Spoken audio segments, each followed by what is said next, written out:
From Action News Now on 13 Plus, I'm Josh Krupp. We are awaiting that news conference from Toledo Police this morning. It was set to begin at 9 a.m. For those of you who are waiting for that press conference to begin, so are we. We have not been let in the room yet, our crews tell us, so they are still waiting outside of the room where this news conference is set to happen at Toledo Police headquarters. That press conference set to begin momentarily. Hang with us. As soon as it starts, we will turn it over live to Toledo Police.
All right, everyone ready?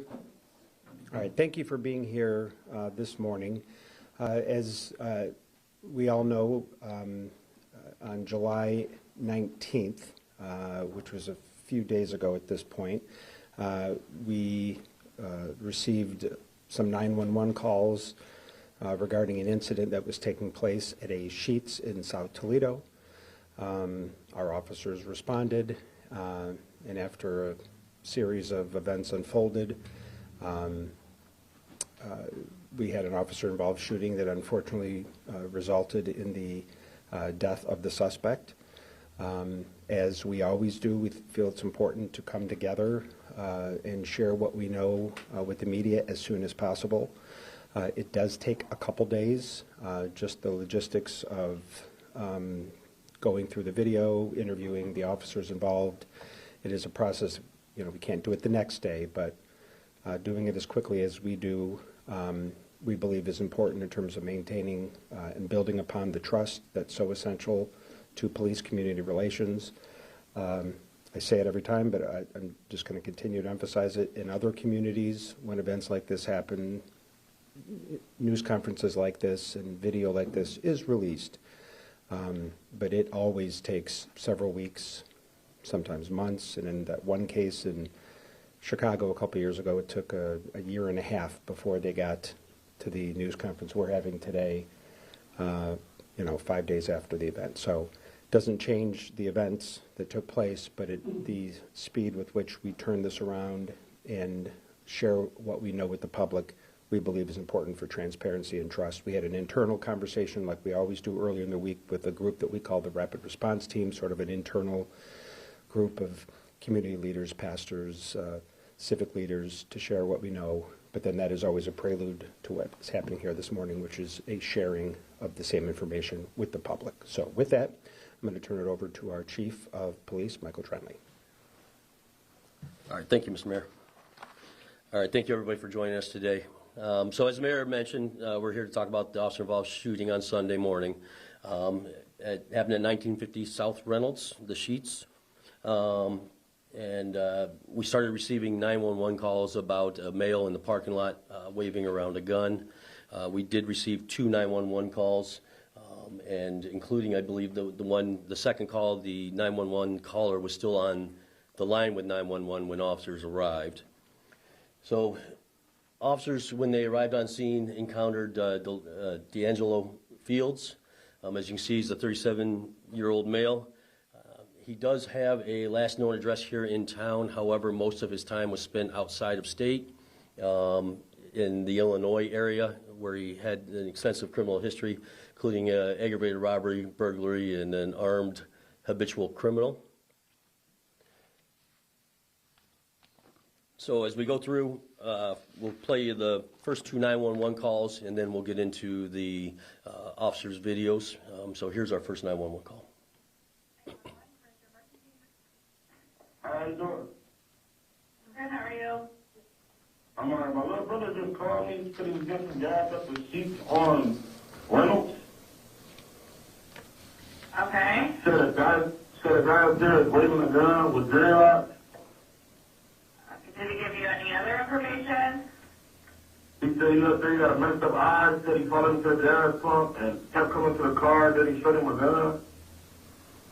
Okay. He said he just mashed up. He said he mashed up, so I'm just giving you guys a call. Okay, where's your brother at now?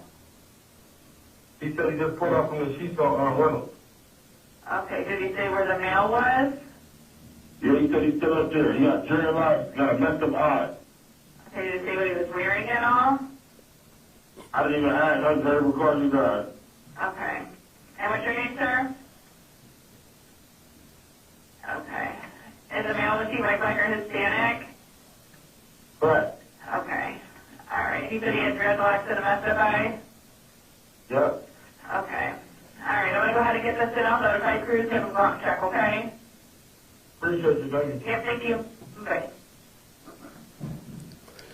Okay, so as you can hear, talking about him waving a gun with other patrons at the pumps. So he's kind of not there on scene, so not really a witness, but just kind of relaying that information. Our next 911 caller is on scene and is a little bit more animated because they're actually there watching what's happening. Emergency. Yes, it's a black dude. He put the gun out on these two black guys. Where are you at? I'm on Reynolds at Sheetz, and he's at a pump, and he got a Reynolds? messed up eye. Yeah, he got a messed up eye. Okay. Yeah, I'm just looking at him right now, and he's just looking at me like that. Right now? No. I mean, he's putting it up right now, but he keeps putting it. Oh my God. Okay. Take a deep breath. Did you say what pump is he at? I only want to lift up now. Listen, take a deep breath, okay? What pump did you say he's at? I can't even see. He's walking. Oh my God. He's a black male. What is he wearing? Color shirt? He got, oh my God. He got blue on. He got blue Shirt? He got blue shirt. Blue shirt right there. Blue shirt. Right there. He's in front of him. The buddy's right there in front of him. The police are in front of him? Hello? Jeez.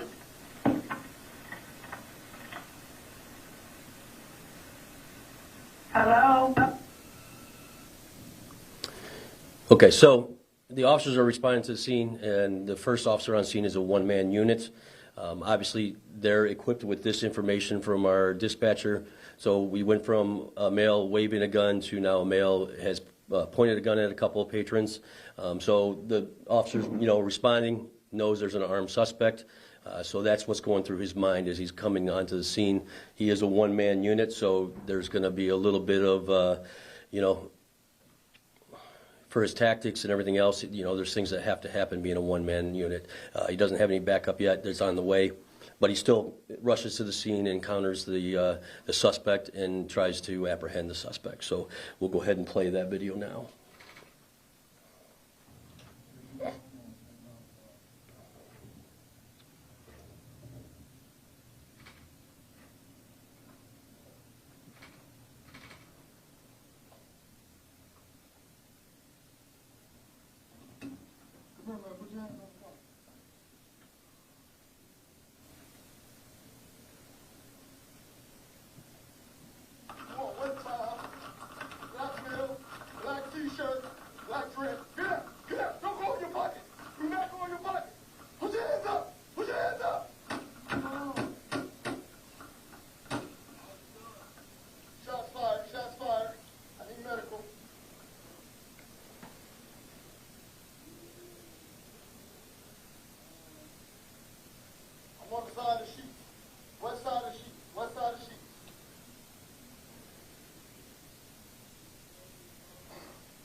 Keep your hands where I can see them.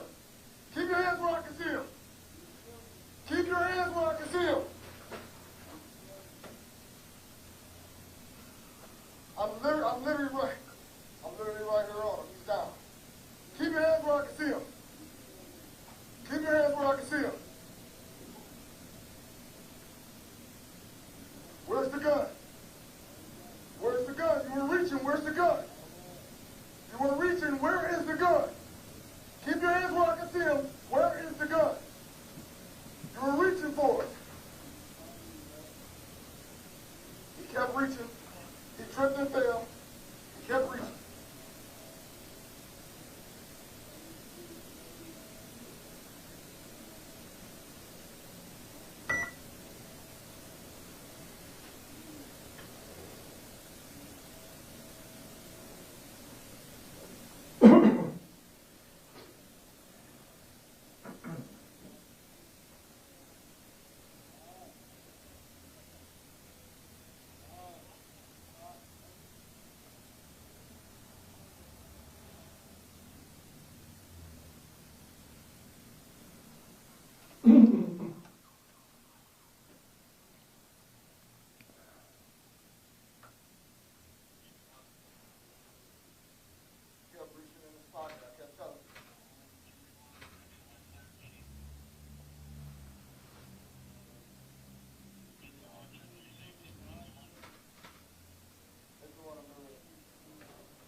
Okay, so I think the officer actually does a pretty good job narrating what happened to his sergeant.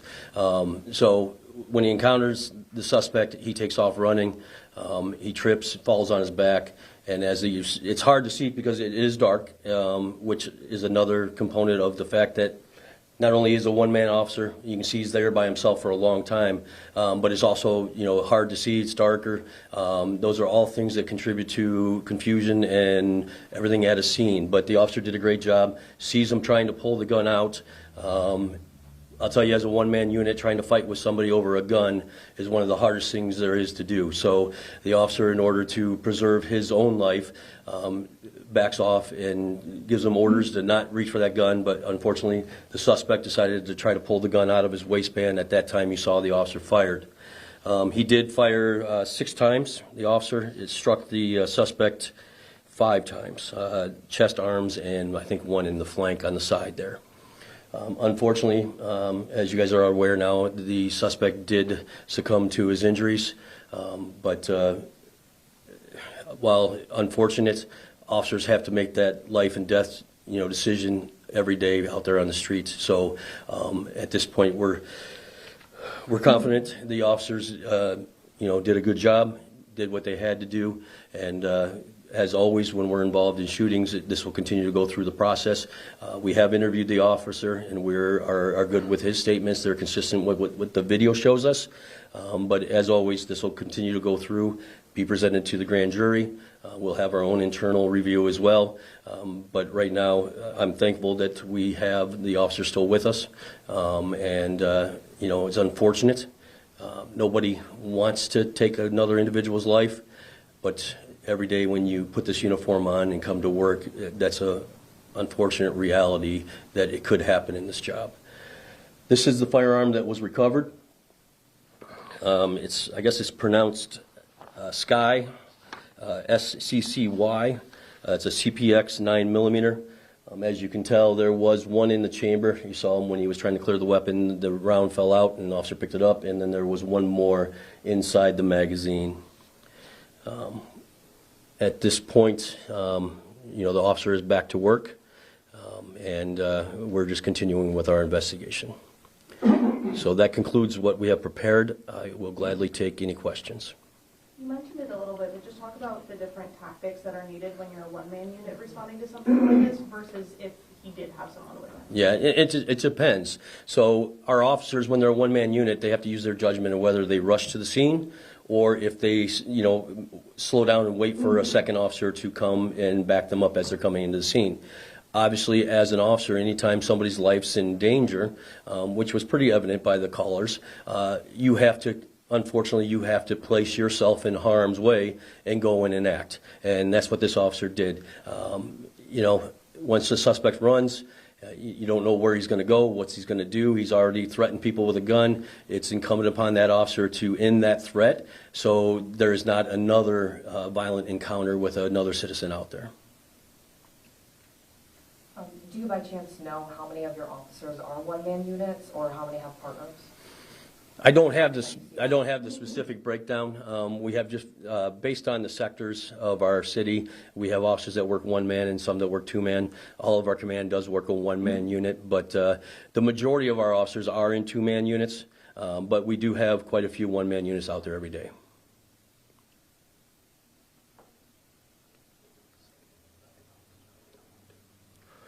I'll cover this real quick. No, it's something that usually we present the officer, right? We tell you who the officer was and what happened, or what his history is and everything else. As you guys are aware, anytime an officer is listed as a victim, they receive the same protections as an average citizen does under Marcy's Law. So anytime our officers are a victim, we don't release his information or her information. I can give you some general specifics about the officer without identifying him. He has been on for about 5 years. It'll be 5 years in October. As you can see from the video, he is an African American male, and I have no known discipline in his file. If there are no further questions, we'll conclude our conference. Thank you.